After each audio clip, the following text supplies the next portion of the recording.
Kinabuhi nga dunay katuyuan. Kay kita mao ang binuhat sa Dios. Gibuhat kita pag-usab diha kang Kristo Jesus aron buhaton ang mga maayong buhat nga daan ang giandam sa Dios alang kanato.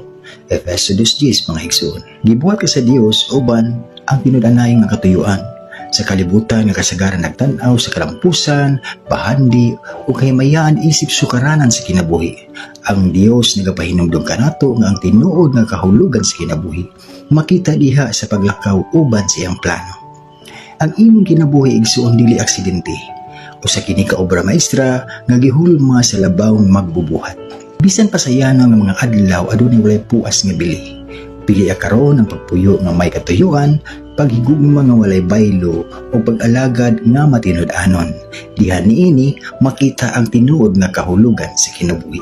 Igsoon dili ko perpekto apan diha sa Dios bag-o niya ko. God bless kanunay.